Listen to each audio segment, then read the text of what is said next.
రెండింటిని కలుపుకొని nitrogen oxides చేసే విధ్వంసం ఎలా ఉంటుందంటే సృష్టిలోని ప్రతి చెట్టు పూతకొస్తుంది. ఆ పూతకొచ్చిన ప్రతి చెట్టు కూడా సుగంధ ద్రవ్యాన్ని రిలీజ్ చేస్తుంది, ఒక సెంటును. ఆ సెంటు వాసనకి సుదూరంలో ఉన్న తేనెటీగా ఆకర్షితం అవుతుంది. దాని నావిగేషన్ ద్వారా అది కనుక్కుంటుంది ఆ పువ్వు ఎక్కడ వాసన వస్తుంది అనేది, ఆ వాసన దగ్గరకు వస్తుంది. అంటే కొన్ని చెట్లు లినోలిహిన్ అని ఉత్పత్తి చేస్తాయి, కొన్ని చెట్లు టెల్సిన్ అని ఉత్పత్తి చేస్తాయి. అంటే ఒక్కొక్క మొక్క ఒక్కొక్క టైప్ సృష్టిలో కొన్ని ఘాటు పదార్థాలు ఉంటాయి. అట్లా 6 రకాల పాలినేటర్స్ ఉన్నాయి ఇందులో. హనీబీస్ ఉంటాయి, మోత్స్ ఉంటాయి, ఇంకా బీటిల్స్ ఉంటాయి, ఇంకా దీంట్లో హమ్మింగ్ బర్డ్స్ ఉంటాయి, ఇంకా ఈ గబ్బిలాలు ఉంటాయి, ఇవన్నీ కూడా 6 రకాలుగా ఉన్నాయి. ఈ 6 రకాల పాలినేటర్స్ కూడా ఇవి కన్ఫ్యూజన్లో పడతాయి. ఈ పూత నుండి వచ్చిన ఈ సుగంధ ద్రవ్యాన్ని నైట్రోజన్ ఆక్సైడ్లు ఏం చేస్తాయి కదా అంటే దాన్నితో రియాక్ట్ అయ్యి అది డిగ్రేడ్ చేస్తాయి, అది విచ్ఛిన్నం అయిపోతుంది. అక్కడ ఆ సువాసన విచ్ఛిన్నం కావడం ద్వారా ఈ తేనెటీగలు అక్కడ పువ్వే లేవనుకుంటాయి. ఆ పువ్వు దగ్గరికి తేనెటీగ రాదు, పువ్వు పూసిన పువ్వు పాలినేట్ కావడానికి నా దగ్గర మకరందం ఉన్నా కూడా తేనెటీగ రావట్లేదు, నా పుప్పొడి ఇంకో పువ్వుకి ట్రాన్స్ఫర్ కావట్లేదు అని అది 1-2 రోజులు చూసి వాడిపోతుంది. సో క్రమేణా ఇది ఏర్పడకుండా డ్యామేజ్ చేస్తుంది. విత్తనం ఏర్పడినప్పుడు అసలు మొక్క ఎట్లా మొలుస్తుంది? మళ్ళీ పోనీ ఉన్న చెట్ల మీద కూడా దీంట్లో నుండి వచ్చే ఫ్లై యాష్ వస్తుంది. ఈ ఫ్లై యాష్ మొత్తం ఆకుల మీద పడి అది కిరణజన్య సంయోక్రియకు ప్రధాన ఆటంకంగా మారి చెట్లు క్రమేపీ వీక్ అయిపోయి అవి చనిపోతాయి. కొత్త చెట్టే ఉత్పత్తి కావట్లేదు, ఉన్న చెట్లను కూడా ఇది డ్యామేజ్ చేస్తే ఇక్కడ అటవీ సంపద మొత్తం పోతుంది. ఇక్కడ పాలినేటర్స్ అన్నీ కూడా వాటికి తిండి దొరకక అవి నశించిపోతాయి లేదా మైగ్రేట్ అయిపోతాయి దూర ప్రాంతాలకి. సో ఇక్కడ ఎక్కడ కూడా తేనె తిట్ట కనపడదు, తేనె ఉండదు. అది ప్రధాన ప్రాబ్లం. ఇది కూడా సేమ్ అగ్రికల్చర్ క్రాప్స్ మీద సేమ్ ఇదే ప్రిన్సిపల్ ఉంటుంది. అంటే పత్తే కావచ్చు, మిరపే కావచ్చు, వరే కావచ్చు, ఎట్లాంటి పంట తీసుకున్నా ప్రతి దాంట్లో pollination is the key role అన్నట్టు. సో ఇట్లా పంట దెబ్బతింటుంది. పంట దెబ్బతిన్న తర్వాత ఇలా మూడోది హైడ్రోజన్ సల్ఫైడ్. సో ఈ హైడ్రోజన్ సల్ఫైడ్ చేసేది ఏంటంటే ఇది రాటన్ ఎగ్ స్మెల్, కుళ్ళిపోయిన కోడిగుడ్డు వాసన వచ్చే ఈ స్మెల్ ఒక 2 కిలోమీటర్ల పరిధిలో అసలు మన ఇంటికి చుట్టపోలు రారు. ఇప్పుడు జవహర్ నగర్లో నడుస్తున్నది అదే, మాకు విపరీతమైన వాసన వస్తుంది అని అంటారు. ఆ వాసనకు తట్టుకోలేనంతగా. సో ఒక ఇంటికి చుట్టపోలు రారు, ఇక్కడ లేబర్ పనిచేసే అవకాశం ఉండదు, పక్క పంటే ఫీల్డ్లలో ఎవ్వరు కూడా రారు అన్నట్టు ఆ దరిద్ర వాసన. నివాస యోగ్యానికే ఉండదు, నివాసానికి ఉండదు. ఇక్కడ అగ్రికల్చర్ పరంగా ఎవరైనా లేబర్ రావాలి, డే అంతా పని చేయాలన్నా కూడా వాళ్ళు పని చేయలేరు. సో ఇది దాంతో వచ్చేది ఇది ప్రాబ్లం. ఇక ఈ సల్ఫర్ డైఆక్సైడ్తో ఇంకొకటి ఉన్నది ఏంటంటే అది మోతాదుకు మించి గాలిలో ఉన్నప్పుడు యాసిడ్ రైన్స్ క్రియేట్ చేస్తుంది. సో ఈ ఆమ్ల వర్షం అనేది పంట పుష్పించే దశలో పడ్డప్పుడు ఆ గింజలు తాలిపోయే అవకాశం 100% ఉంటుంది. అది మనుషుల మీద పడితే, ఆ చర్మం మీద పడితే చర్మం కూడా కాలిపోయే అవకాశం ఉంటుంది. సో ఆల్రెడీ ఇప్పుడు ఇరాన్లో జరుగుతున్నది అది. ఇది తర్వాత ఇక అత్యంత విషపూరితమైన పదార్థం డయాక్సిన్. ఇది ప్రపంచంలోనే అత్యంత విషపూరితమైన పదార్థంగా గుర్తింపు పొందింది. ఆ లిస్టులో సైనైడ్ తర్వాత ఉంటుంది ఇది. సో అంతటి ప్రమాదకరం. దీనికి అంతర్జాతీయంగా కెమిస్టులు సూచించిన ఒక పర్మిసబుల్ లిమిట్, వాతావరణంలోకి రిలీజ్ కాబడే లిమిట్ ఉంటుంది, ఒక నిర్దేశించిన ప్రమాణం. 1 టన్ను చెత్తను ఈ మున్సిపల్ గార్బేజ్ను కాల్చినప్పుడు 0.1 నానోగ్రామ్స్ మాత్రమే విడుదల కావాలి. 0.1 నానోగ్రామ్స్ అంటే it is not visible, invisible అన్నట్టు, మైక్రోస్కోపిక్ సైజ్. సో అంతటి 0.1 నానోగ్రామ్స్ 1 టన్ను చెత్త నుండే విడుదల కావాలని వాళ్ళు నిర్దేశించారు. మరి ఇప్పుడు ఇక్కడ పెట్టే ప్లాంట్, ఇప్పుడు మనం ఉన్న చోట పెట్టే ప్లాంట్ అంతర్జాతీయ స్థాయి నాణ్యతతో ఉండి ఇది వరల్డ్ క్లాస్ కంపెనీ, ఫార్చ్యూన్ 500 కంపెనీలలో ఒక కంపెనీ అనుకున్నా కూడా అది రిలీజ్ చేసేది 1 టన్ను కాల్చినప్పుడు 3,67,000 నానోగ్రాములు. సో 0.1 నానోగ్రామ్కి 3,67,000 గ్రాములకి it is lot of difference అన్నట్టు. అది ఇక్కడ ఈ ప్లాంట్లో రోజుకి 800 టన్నులు కలుస్తుంది. 1 టన్కే మనకు 3,67,000 నానోగ్రాములు అంటే 800 టన్నులకి 800 ఇంటూ 3,67,000 నానోగ్రాములు అంటే it is too much big figure. మనకు 0.2 నానోగ్రామ్సే మనకు థ్రెట్, 0.1 లిమిట్ ఉన్నది. 0.2 థ్రెట్ అన్నప్పుడు 3,67,000 it is the biggest number. కాబట్టి ఈ డయాక్సిన్లు పోతే ఎట్లా హాని చేస్తాయంటే భూమి మీద పడతాయి, గాలిలోకి ఎగిరినాయి భూమి మీద పడతాయి. భూమి మీద పడ్డప్పుడు అది భూమిని ఖాళీగా ఉంచవు. భూమిలో ఉన్న న్యూట్రియంట్స్, ఎన్పీకే లాంటి న్యూట్రియంట్స్ ఉంటాయి కదా, వీటితో చర్య జరుపుతాయి. ఈ ప్రధాన మొక్కకు అందకుండా చేస్తాయి. అంటే మనం నాటేసిన మొక్క అది గిడసబారిపోతుంది, పెరగదు. ఇది మొదటిది. రెండవది పూతకు వస్తుంది. అత్యంత కష్టంగా మనం ఏదో యూరియానో డిఏపీ ఎట్లనో చల్లి కొంచెం అది పెరిగింది, అతి కష్టం మీద పెరిగినా కూడా పూతకు వచ్చినప్పుడు పూత మీద అది దాడి చేస్తుంది. ఎట్లా అంటే పూత మీద ఈ నైట్రోజన్ ఆక్సైడ్లతో డయాక్సిన్ కలిసి పువ్వులను వెందత్వానికి గురి చేస్తాయి. స్టెరిలిటీ అయిపోయిన తర్వాత అబార్షన్ జరుగుతుంది. ఒకవేళ అందులో ఉన్నా కూడా మేల్ అండ్ ఫీమేల్ ఉన్నా కూడా అబార్షన్ అయిపోతుంది. ఒక లెక్క ప్రకారం 100 గింజలు ఉంటాయి అనుకున్న కంకిల 60 గింజలు తాలిపోతాయి, ఓన్లీ 40 గింజలు మాత్రమే ఉంటాయి. ఆ 40 గింజలు కూడా క్వాలిటీ లెస్. అవి ఎందుకంటే మొక్క బలహీనంగా ఉంటుంది కాబట్టి అది బలంగా పెరగవు. సో ఫైనల్గా ఏం కోరుకుంటున్నారు? సో ఇది అగ్రికల్చర్కి లాస్. మరి మనుషులకు వస్తే ఇది ఫుడ్ చైన్లోకి ఎంటర్ అవుతుంది. ఈ డయాక్సిన్ ఎట్లా ఎంటర్ అవుతుందంటే పశుగ్రాసం మీద పడితే పశువు తిన్నప్పుడు పశువులోకి వస్తుంది, పశు పాలల్లోకి వస్తుంది, పాలు తాగిన మనిషిలోకి వస్తుంది, అది పాలిచ్చే తల్లి అయితే పిల్లలోకి పోతుంది. ఎందుకంటే ఆ డయాక్సిన్ యొక్క హాఫ్ లైఫ్ 80 ఇయర్స్ ఉన్నది. అర్ధాయివే 80 ఇయర్స్ ఉన్నది అంటే దాని పూర్తి ఆయుష్ మొత్తం అంతరించిపోవడానికి 160 ఏళ్ళు పడుతుంది. మరి ఫుడ్ చైన్లో ఒక చెరువులో చేప ఉంటే ఆ చేపలోకి వచ్చిన డయాక్సిన్ ఆ చేపను తిన్న కొంగలోకి వస్తుంది, ఆ కొంగను తిన్న పాములోకి వస్తుంది, ఆ పామును తిన్న ముంగీసలోకి వస్తుంది, ఆ ముంగీసను తిన్న చీతాలోకి వస్తుంది, చిరుతపులి, ఆ చిరుతపులిని సచ్చినాక తిన్న హైనాలోకి వస్తుంది. అన్నీ వస్తాయి అది వచ్చిన క్రమంలో, కానీ అది మాత్రం బతికే ఉంటుంది. సో అది మాత్రం దాని రూపం కోల్పోదు. అది డిజింటిగ్రేట్ కాదు, డిగ్రేడ్ కాదు. దాని హాఫ్ లైఫ్ 80 ఇయర్స్ ఉన్నదంటే ఒక్క nano molecule half life 80 years ఉంటే రోజు కొన్ని లక్షల నానో మాలిక్యూల్స్ విడుదలవుతుంది ఈ డయాక్సిన్. మరి 365 రోజుల పాటు విడుదలైతే దేశవ్యాప్తంగా ఒక 20 కంపెనీలు ఉన్నాయన్నారు కదా. దేశమే క్లోజ్. దేశవ్యాప్తంగా ఒక 40 కంపెనీలు పెట్టి అన్ని లాభాలలో నడితే వాళ్ళు 365 రోజులు ఇంటూ 24 అవర్స్. ఇవాళ జవహర్ నగర్లో చూసుకుంటే ఓన్లీ సాయంత్రమే ఆపరేట్ చేస్తారు ఈ కంపెనీని. తెల్లార వరకు మళ్ళీ అంత సెంట్ స్ప్రే చేస్తారు, కథం ఇక అంత ఫేర్ చేస్తారు.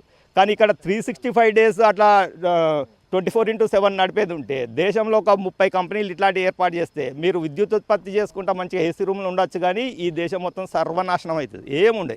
కాబట్టి ఏం చేస్తారు ఫైనల్గా డిమాండ్? కాబట్టి ఇక్కడే కాదు, ఈ దేశం మొత్తం మీద గవర్నమెంట్ తీసుకొస్తున్న వేస్ట్ టు ఎనర్జీ ప్రాజెక్టులో విద్యుత్ ఉత్పత్తి కాదు, మీరు వేస్ట్ని అంతా సెగ్రిగేట్ చేయాలి.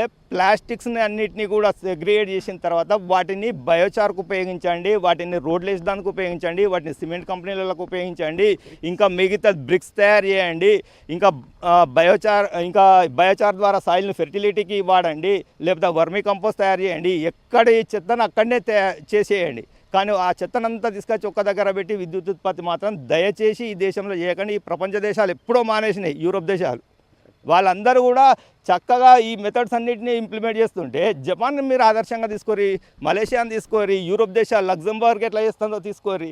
అవన్నిటినీ తీసుకోకుండా మీరు ప్రైవేట్ కంపెనీలను ప్రోత్సహించడానికి విద్యుత్ ప్రాజెక్టుల జోలికి ఎందుకు పోతారు? మీరు సోలార్ పవర్ పెట్టుకుంటే 2 రూపీస్ పర్ యూనిట్ పడంగా మీరు ఇదే ప్లేస్లో సోలార్ పవర్ని పెట్టండి.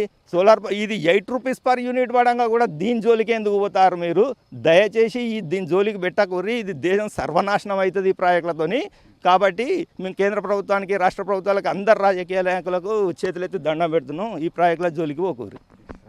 టోటల్గా దీని ద్వారా జరగబోయేటువంటి విపత్కర పరిస్థితులను చక్కగా వివరించడం జరిగింది. ఎట్టి పరిస్థితుల్లో దీన్ని యాక్సెప్టబుల్ కాదు, దీన్ని ఖచ్చితంగా వ్యతిరేకించి తీరుతామని చెప్పి వారు స్పష్టం చేస్తున్నటువంటి పరిస్థితి.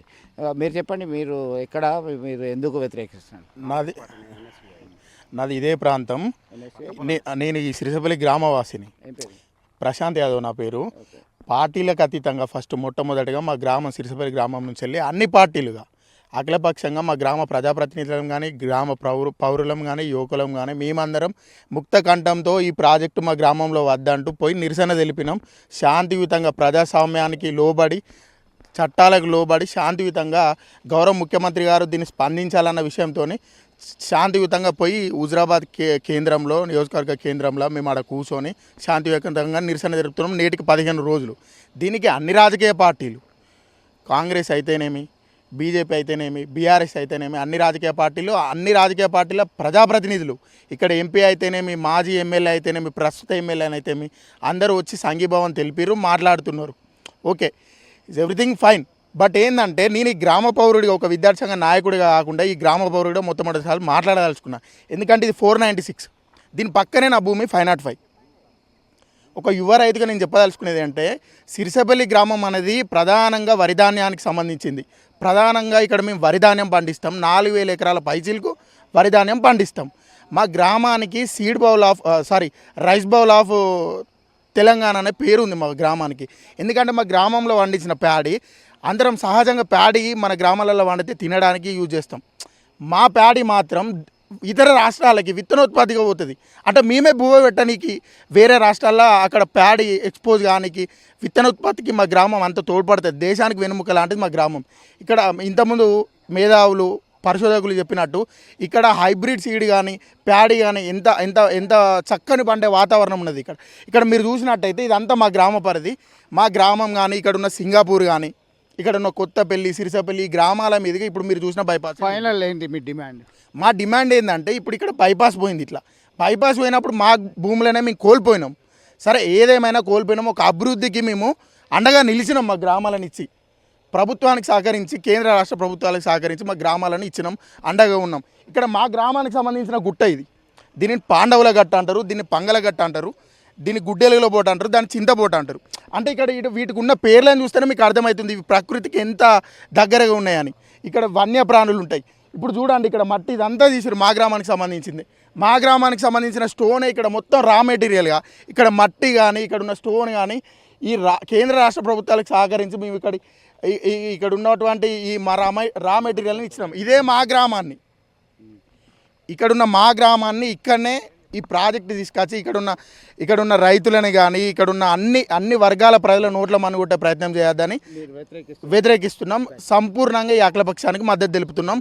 ఈ నిరసనను ఉద్దేశిస్తూ రాష్ట్ర ప్రభుత్వం రెస్పాండ్ అవుతుందని హామీ ఎస్, ఇప్పటిదాకా పూర్తిగా వ్యతిరేకించారు, దీన్ని అడ్డుకుంటాం ఖచ్చితంగా అని చెప్తున్నారు. మనతో మాట్లాడడానికి సిరిసపల్లి ఉప సర్పంచ్ ఉన్నారు. మీరు చెప్పండి, ఎందుకు ప్రధానంగా అభ్యంతరం వ్యక్తం చేస్తున్నారు? వార్డు మెంబర్లు ఇద్దరు వచ్చారు, ఉప సర్పంచ్ వచ్చారు, సర్పంచ్ భర్త వచ్చారు, ఇప్పటికీ మాట్లాడారు. వేస్ట్ టు ఎనర్జీ ప్లాంట్ దీనివల్ల మా సిరిసపల్లి గ్రామం దీని పక్కపొంటి 1 కిలోమీటర్న్నర 2 కిలోమీటర్లే ఉన్నది. మాకు ఈ వేస్ట్ టు ఎనర్జీ ప్లాంట్ వల్ల మాకు మంచిగా పచ్చడి పొలాలు ఉన్నాయి. మీ పక్కకు ఒకసారి చూడండి, అటు పోతే మొత్తం పచ్చడి పొలాలు. ఆ పొలాల మధ్యలో ఇది వేస్ట్ టు ఎనర్జీ ప్లాంట్ అంటే మేము ఎంత, మా ఊరికి ఎంత కావాలి, మేము ఎంత ఖరాబ్ అయిపోవాలి, మా ఆరోగ్యాలు ఏం కావాలి, మా పిల్లలు ఏం కావాలి, భావి భవిష్యత్తు ఉన్న పిల్లలు ఏం కావాలి. ఒకప్పుడు మా సిరిసపల్లి అంటే ప్యాడీలో నెంబర్ 1, పచ్చడి పంటలలో నెంబర్ 1. ఇప్పుడు చూడండి, మాకు ఇప్పుడు వచ్చే వరి కోతలు మొత్తం మా సీడ్ వల్ల మాకు దాదాపు యూపీ, బెంగాల్, తమిళనాడు అంతటికి మొత్తం ఆల్రెడీ విత్తనాలు వెళ్ళిపోతాయి. వాళ్ళేమో పెడతా అంటున్నారు, మీరేమంటారు?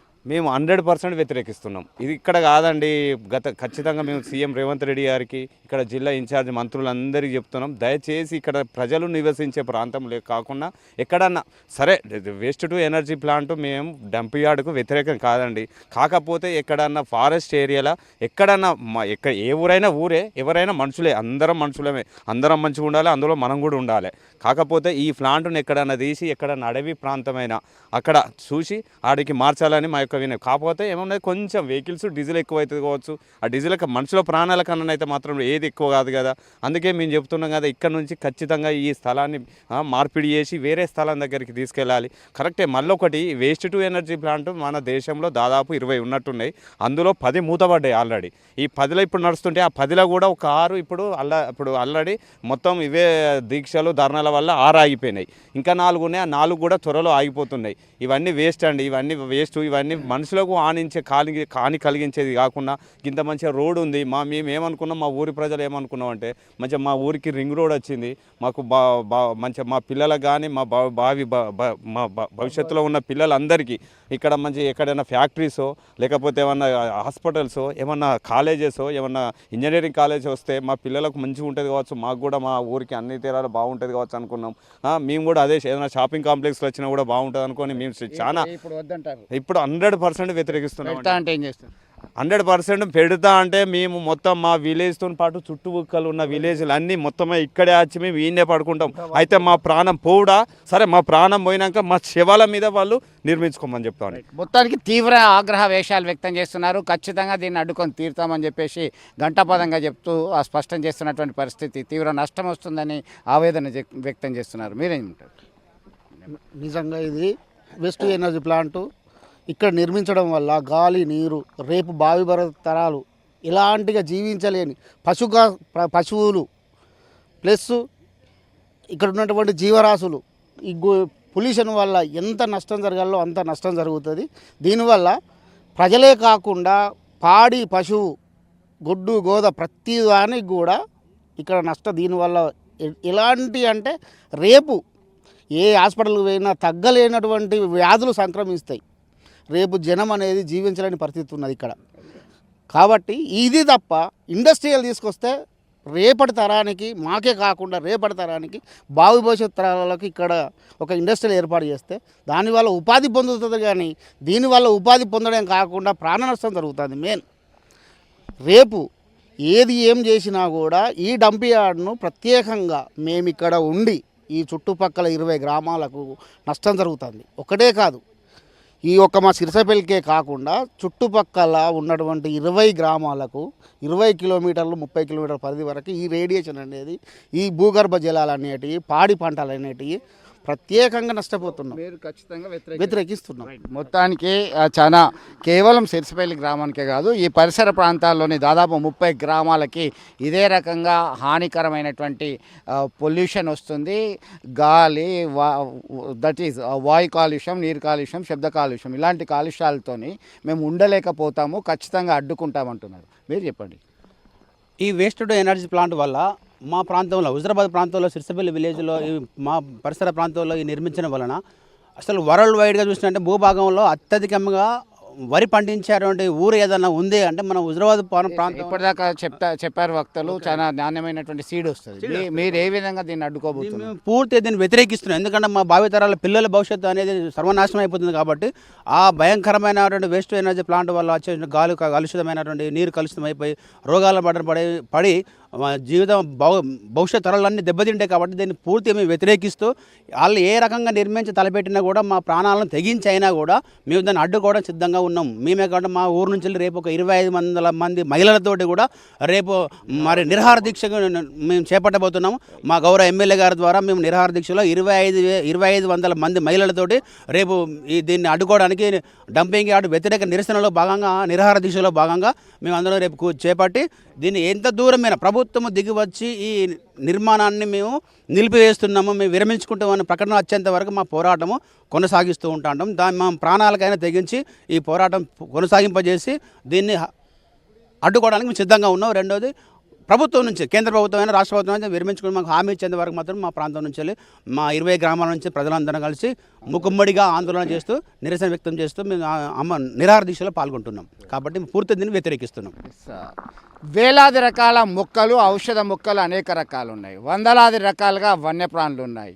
నాణ్యమైనటువంటి విత్తన ఉత్పత్తి కేంద్రాలుగా విరాజిల్లుతున్నాయి ఈ గ్రామీణ ప్రాంతాలు. ఇవన్నీ కూడా కలుషితమవుతున్నాయి.